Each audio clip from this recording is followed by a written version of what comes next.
Bonjour et bienvenue sur le podcast One Thing in a French Day. Aujourd'hui, jeudi 28 mars 2019, cet épisode, le numéro 1636, s'intitule « Chez Archibald, boulangerie audacieuse », deuxième partie. Je m'appelle Laetitia, je suis française, j'habite près de Paris et je vous raconte au travers de ce podcast un petit bout de ma journée. Le texte de ce podcast est disponible en vous abonnant à la newsletter sur www.onethinginafrenchday.com. Deuxième partie de l'entretien avec Mathias de la boulangerie Archibald à Paris, à quelques minutes de Notre-Dame. Les pains de Mathias sont préparés uniquement avec du levain. Il y a une forte philosophie derrière ce choix. Alors que j'enregistrais cet entretien, les pains étaient en train de cuire. Les amis, qu'est-ce que ça sentait bon! Allez, on y va!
Alors on va passer justement aux produits. Si vous deviez présenter 2 ou 3 pains en particulier aux auditeurs aujourd'hui, vous choisiriez quel pain choisiriez-vous?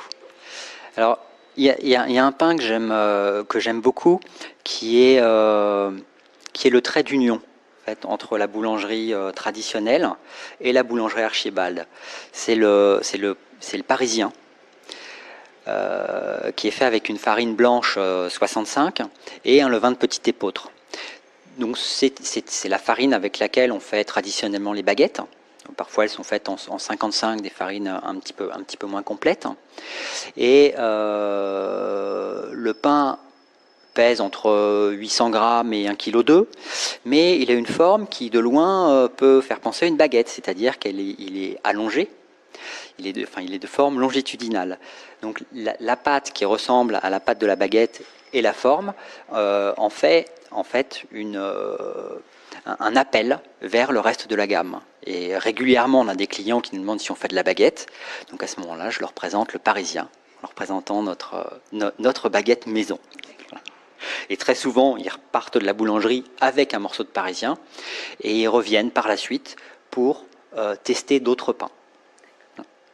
Donc ça, c'est le pain qui va permettre à certaines personnes qui n'ont pas l'habitude des pains au levain de venir découvrir la gamme.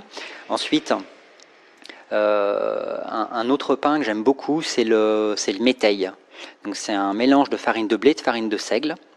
Et ce que j'aime beaucoup sur ce pain, c'est son authenticité et notamment son aspect esthétique.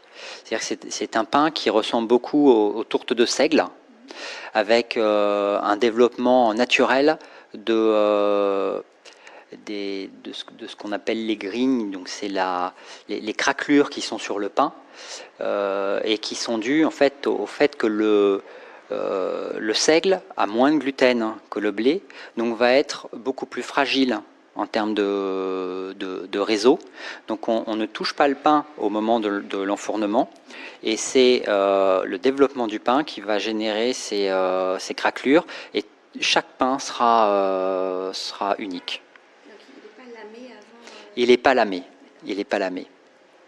Voilà. Là, il y en a un qui est à l'arrière du chariot. Et voilà, j'aime beaucoup son esthétique, sa forme en forme de soleil, et puis voilà, ses craquelures très naturelles. Et le dernier pain, s'il en fallait un troisième, ce serait le petit épeautre dont on a parlé, qui aujourd'hui, voilà, il est moulé, donc je le moule dans des grands moules qui font un peu plus de 50 cm de long. Et donc les clients peuvent en prendre une tranche, deux tranches, un morceau. Parfois certains, avant le week-end, une barre entière, hein, quand ils ont un repas de famille. Voilà, et c'est un pain qui est... c'est différent. Voilà, on est dans un autre univers avec le petit épeautre qu'avec le blé et le seigle. Et alors là, on est dans le 5e arrondissement. C'est comment la vie dans une boulangerie du 5e arrondissement? C'est sympa. Moi, j'aime beaucoup ce quartier. Là, on est dans une rue qui est pas une rue qui est très passante. Et ce qui fait que les gens qui viennent nous voir. Donc ils ont envie de venir ici. Alors pour nous, c'est une petite difficulté parce qu'il faut se faire connaître. Il faut qu'ils découvrent qu'on est ici.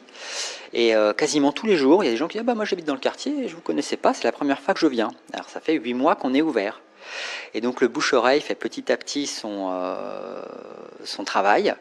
Et voilà, ça permet d'être dans un endroit où les gens viennent nous voir pour le produit. Et ça, c'est quelque chose qui me fait un plaisir immense. Et moi, ce qui me fait un plaisir immense, cher Mathias, c'est d'avoir eu la chance de pouvoir venir dans votre boulangerie pour réaliser cet entretien. Merci beaucoup. One Thing in a French Day, c'est fini pour aujourd'hui.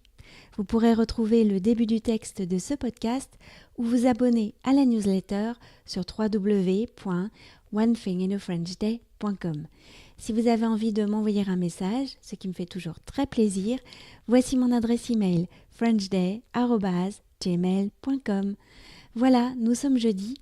Je vais vous souhaiter de passer un très bon week-end et je vous dis à mardi prochain. Au revoir.